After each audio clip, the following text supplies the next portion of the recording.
Everybody, once again, I'm out in the middle of nowhere, getting rained on. Dragonflies flying around. Not sure if that one's gonna show up in the screen. I heard that there was a bear just up the way a couple of minutes ago. Maybe we'll actually get to see him today, just by sitting in one spot. I kind of wanted to do something different, and in a lot of ways, this is the same thing I always get to do here. Get to enjoy a shower. The smells are unbelievable. If you were here, you'd be able to smell all the desert smells that are punctuated by the rainfall.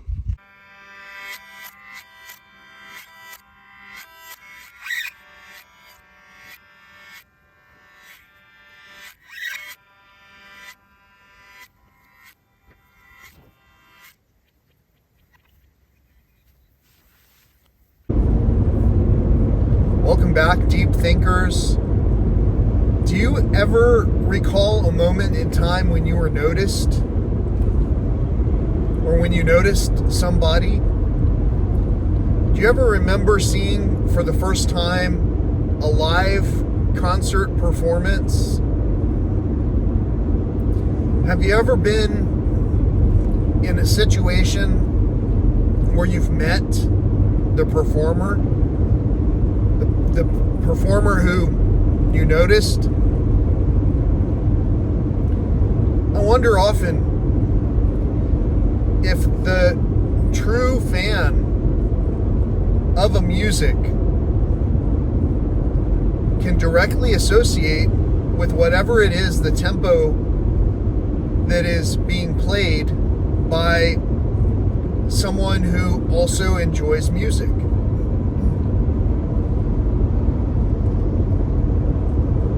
In order for that product to be seen, however, or heard, oftentimes the presenter must be understood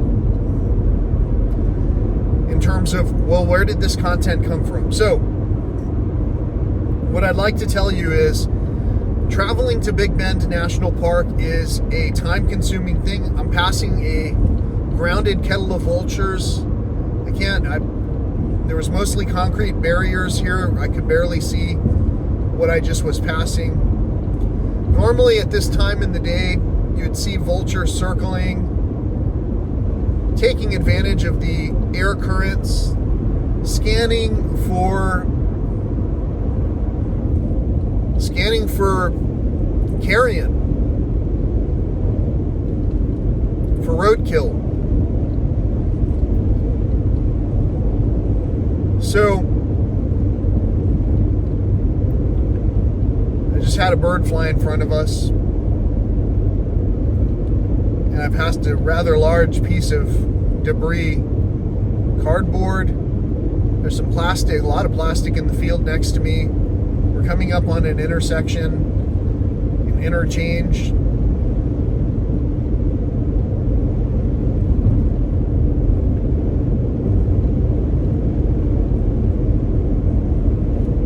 If you were sitting with me right now, I'd be trying to paint the picture without using words. I would be identifying these things with my finger. Sometimes when my friends who enjoyed wildlife rode with me, they would help to regenerate wildlife, almost as if encouraging me to point out the things that I saw. Like if I saw a fox, I would point, and hopefully we would all have the opportunity to see the fox at the same time. Some people are a couple of steps behind, where if you say, look, fox, like you're pointing in a direction, and even though they don't have your same perception, unless you lined up your finger in front of their eye, and unless you could see what they were seeing, they may not be able to perceive what you're pointing at. For example, I could be pointing at some power lines right now, or some trees, or this car up ahead on the road. And you see how when I point, there was a dragonfly that just went overhead. When I point at certain things, I do it in relation to where it is that I'm seeing it from, and I'm tracking it. Like you saw when I said, did you see the dragonfly? I don't know if we were able to see the dragonfly go overhead, but we just passed under a dragonfly, and we're passing by a lot of plastic debris on the side of the road right now. I have a knack for seeing the life that's around me. Some people have been amazed, not amazed enough to share the video, but some people have been amazed that I've seen a wolf spider from a great distance while I'm driving. Some people have been amazed to understand that.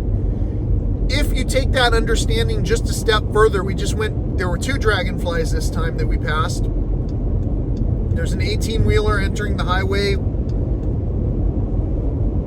They're picking up speed. I'm seeing a lot of plastic, a lot of tire tread.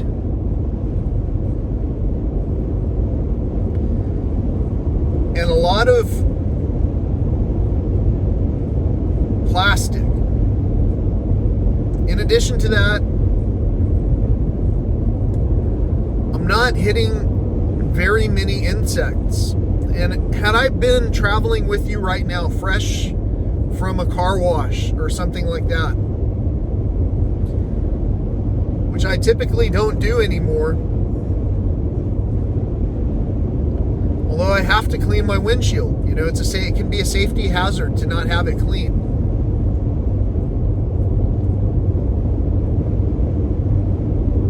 I've seen the birds eating from the fenders of the cars when they arrive from out of town.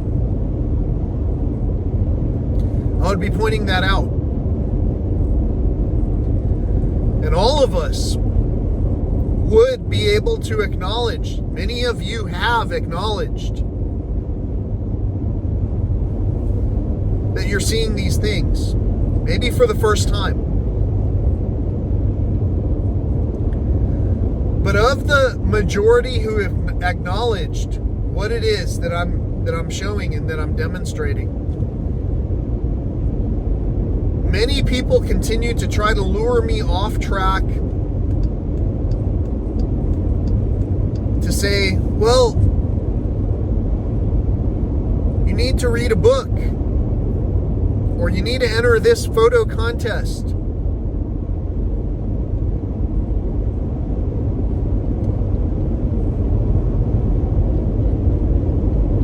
The rewards for all of these ventures are mighty. They're great.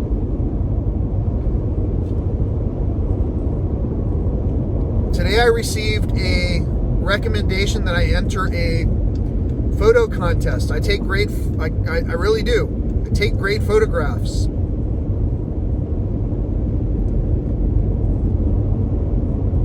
And yet, even though my content will be exhibited in a museum, at the same time, I've shown you clips here of my artwork having the credentials covered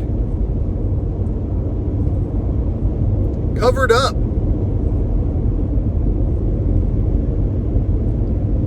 By an entity that has never paid me the right to use the images that I've taken to begin with. And it was a business, an entity who I trusted. The very friendships that I thought I had in some cases, that I trusted that I had, has seemed to falter. And it's not faltering because we are not friends. It's faltering because this information that I'm bringing forward, what can it possibly mean? And who is this guy talking to? Is it me? Because I must be so challenging. I must make people feel so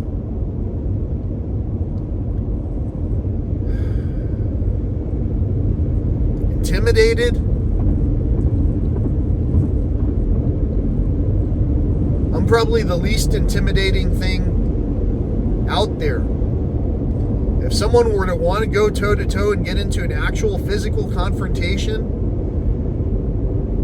I haven't been training like a warrior. I say that, and at the same time, I'm passing the rest area. I don't need rest. You know? I can strategize because, like it or not, God has put me in the position that I'm in to share my knowledge. And I can strategize and pass the plastic at the same time and be passing 18-wheelers at a rate where I'm still able to remember using my traffic signal to negotiate the traffic that I am being presented with. So I'm going to this remote location today for two reasons. One, I need a break. And if ever there were a place that someone could really recharge, as I passed a roadkill porcupine, that place is Big Bend National Park. If ever there were a place to recharge, that place is Big Bend National Park. On this journey that I'm sharing with you for a reason, and you're listening a little bit more than you were listening in the past. With you, I encourage you at the end of this video, when it gets to that point where it recommends another video, it'll recommend it somewhere on your screen. Watch that one. It was specifically intended for you. You'll notice subconsciously I pointed at myself. If I watch my own videos, which sometimes I do, especially the wildlife clips, those are amazing. I love to see the rattlesnakes, what they're doing. I love to see a scorpion disappear into the subterranean crevices that only it knows are there. I love to see the aoudad, the mighty aoudad, climb up the sheer cliff wall, unbeknownst to me that it was there to begin with, and likewise, it didn't even hear me approach because I didn't have my Bluetooth stereo blasting while I was walking on the trails. My expertise deserves more than first, second, or third place in an obscure contest where the story of that photo was not told from start to finish.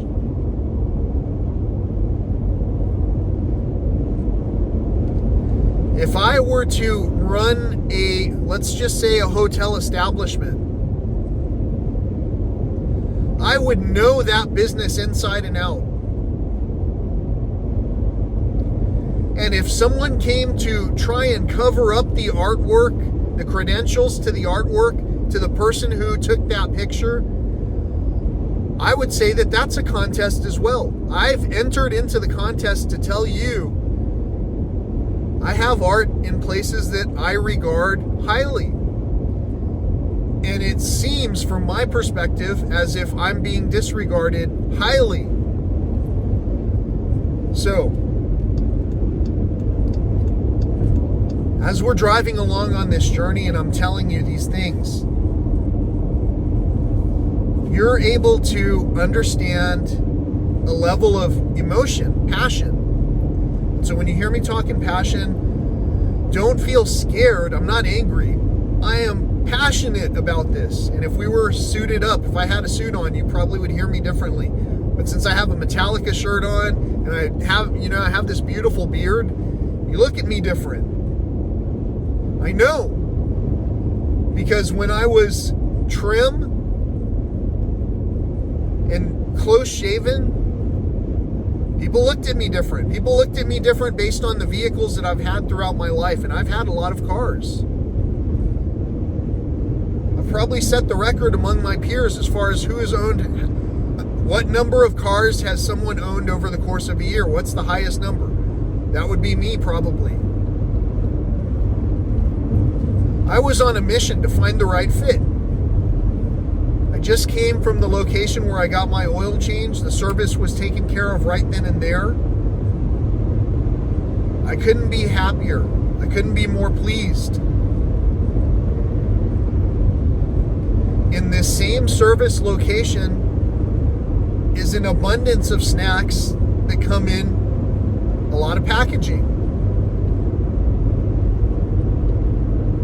We're all having conversations about diminished wildlife and how there are resource shortages, and we're charging a pretty substantial amount for parts and labor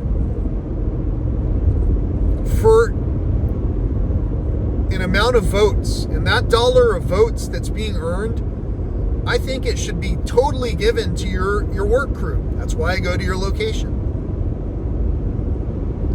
Just as a service example, I'm not trying to change topics from the porcupine that I passed, or from now what is basically just still plastic. I'm not trying to change the subject. I'm trying to tie it all into where it's like we have to stop just for a moment to recognize we're generating that packaging. And the fact that none of us can think for long enough to stop just for a moment and go, what could I do without?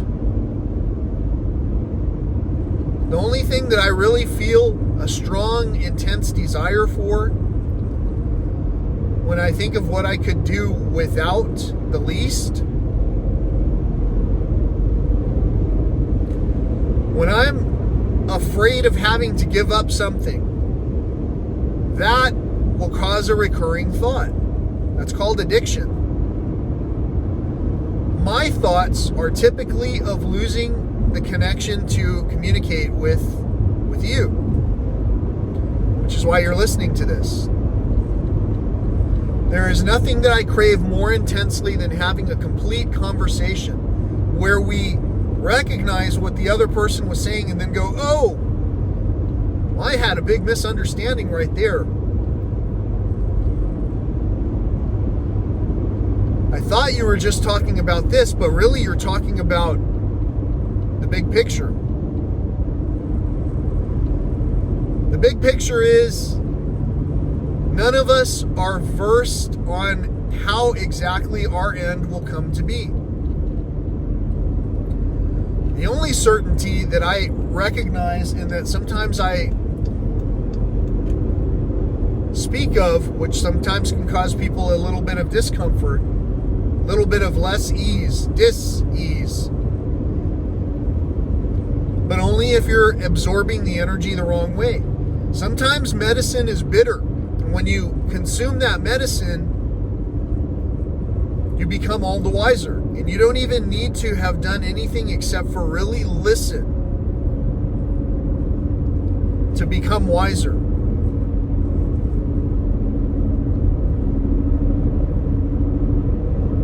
There are people in my family who want me to come through and apologize for these observations, for saying the things that I say. This knowledge might even be considered challenging for the well-educated, especially the ones that are well-educated on paper. To me, a well-educated means a well of knowledge. Educated. In that entire well are contributions. Our contributions. The knowledge that I'm bringing you today is a little bit lofty. It can seem daunting to think about the fact that I'm just talking about rubbish on the side of the street and how I've seen no birds in any of these bushes, but I'm looking for them. It can be equally daunting for a friend who would normally ride along with you to sit there and hear that they could be sitting right here helping to visualize future. But all we visualize is division. Passing a deer carcass. Looks like it's been there for a while. There are no vultures on it, nor have I seen vultures circling in a while.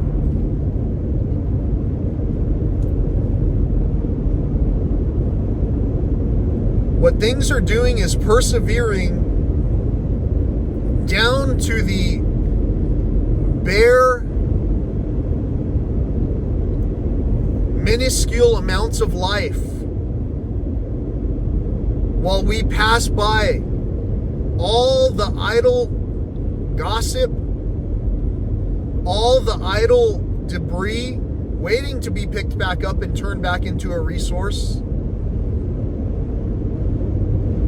And all we need is a new stream of thought. Where's that stream of thought going to come from if not someone who's trying to participate with their community? Some people call it grassroots. I can see here the grassroots, they look on the verge in this whole expanse of prairie plains land that I'm passing. If a lightning strike were to ignite something out here, not only would all this burn, but the rubbish, the plastic, the rubber would just all turn into just toxic environments.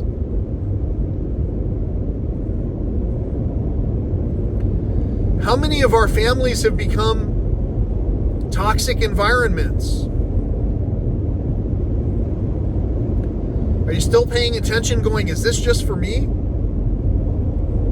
It probably is. The day that I set out to Big Bend with my dad, I spent a lot of time observing wildlife. I also spent a lot of time not with my dad. Imagine that. A family vacation where one of the two of us, possibly, this is just hearsay unless you heard it in real life, from all participants. One of the parties in that story that I just mentioned would leave me with all the other people. So, in some instances of my childhood where I raised myself to become very aware of when leadership was necessary, what leadership could do. And then I started to recognize that sometimes the hierarchy of leaderships would show favor to that which is really not that favorable. Like, as an example, if I were talking about the same person in this story that I was talking about when I said one of the two of us burned down our house that our parents gave to us, instead of beautifying it and adding color and life to it, one of the two of us destroyed, trashed. There's plastic all over the environment here. One of the two of us trashed the environment.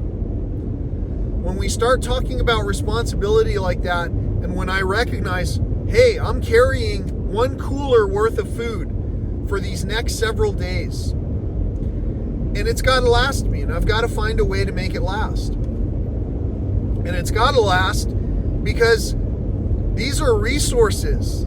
I don't want them to spoil. I don't want them to go to disuse. I don't want them to be unappreciated. As I go out into nature, when I look at nature and I see that thing that I would take a picture of, the beauty of it, I can also recognize when my beauty is in pain. And so if I go to take her picture and she's suffering and there's no way to snap her out of it, I've seen fish that I've brought back. I pulled 2 gar out of the Santa Elena Canyon as it was drying up, and I put them deeper into the river. One fish almost didn't make it. In my mind, I figured it was the male. I don't know why. He gave up. When you see your beauty struggling, and he's giving up because there's seemingly no hope. As especially with no one else's participation. What do you do? As I talked with that fish, I talked to the fish that was giving up. I said, you have your other fish with you. There were 2 fish that were stuck in a pond. In my heart, I felt one was a male, one was a female. It was a pair. They both got stranded together. Well, guess what? That same stretch of river, it's dry. The river guides who were there told of the stink that was coming from that area because of the fish that were dying all over. So guess what? Even though I put in the effort and saved a fish family, it probably was able to reproduce. Guess what? Without anyone's help, we're not only not in a better situation than before, we're also in a worse position. How many ways do things need to change in an area of expertise for someone who should be telling a story with urgency that's shared just as urgently? How many ways can we possibly say something like that except for to bring a story like this on this day of all days to light? How many ways can we do it? I've got one friend, a really great friend. We can have these conversations just as passionately because we can use emotion. This is something where sitting in a peace pipe ceremony would be beneficial if our ancestors would hear what was needed and the participation that was needed among the parties that could actually communicate. The thing that's needed is communication.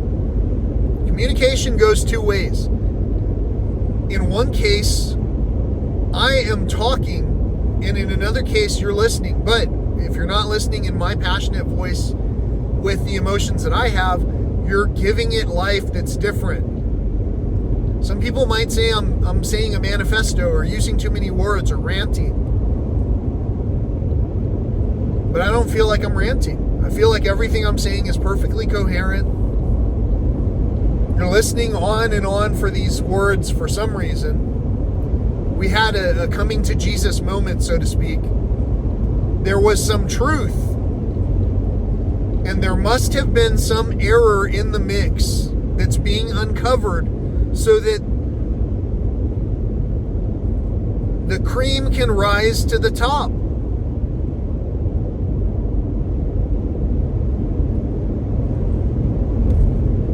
We're sorting ourselves out. I've told this story, I can't say how many times I've said it on here, but I'm going to tell it one more time. Coming up on a car, my adaptive cruise control is slowing me down, but barely, because I still have plenty of room. So now I'm putting my blinker on and moving over. But all the while, I didn't lose focus that I was taking this off to tell you a story. The story is that I was with some friends in the South Padre Island area when I went to the ocean to pray. A lot of people think that as soon as I started saying praying and talking about this, that, and the other, people are just like, you can form a judgment or you can listen along and be educated in ways that you have not been educated before. So I went to the ocean to pray. I prayed for items that I could make into jewelry. I wanted to help show somebody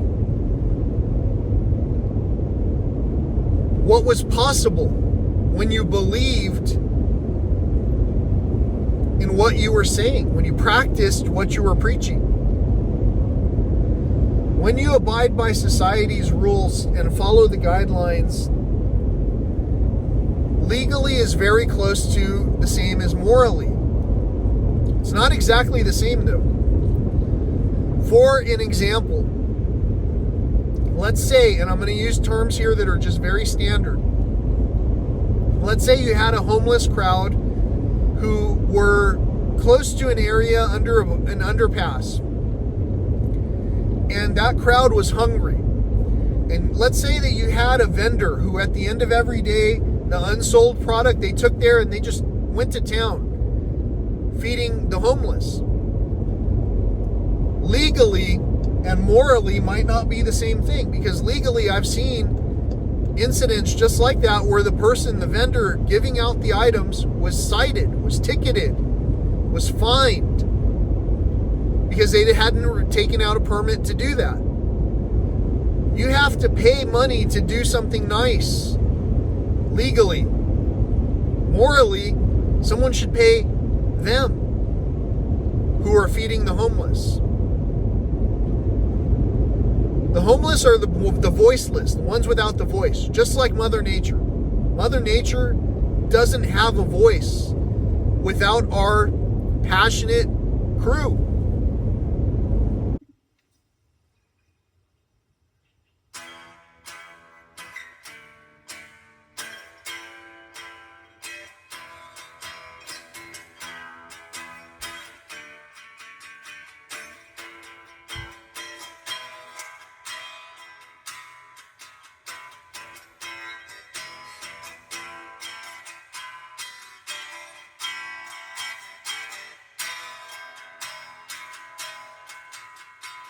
I met with the devil. He gave me his hand. He told me he'd love me as long as he can. At first I avoided each time that he'd ask the simplest question with each tiny task. Have you decided where you want to go? He got quite impatient, said you've got to choose. It's only your spirit that you're gonna lose. My time ran out quickly, I couldn't believe. But what I had said, I didn't deceive. Have you decided where you wanna go?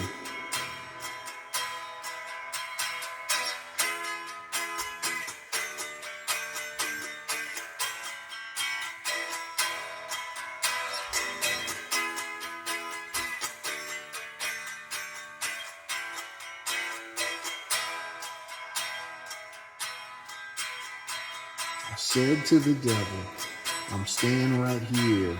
It's probably better if you disappear. The devil got angry and struck at my head. If I hadn't moved, I'd surely be dead. Have you decided where you want to go? I said, don't you touch me, protected by God. And that young sweet devil just gave me a nod. The devil moved on, she went on her way, and still I am wary to this very day. Have you decided where you want to go?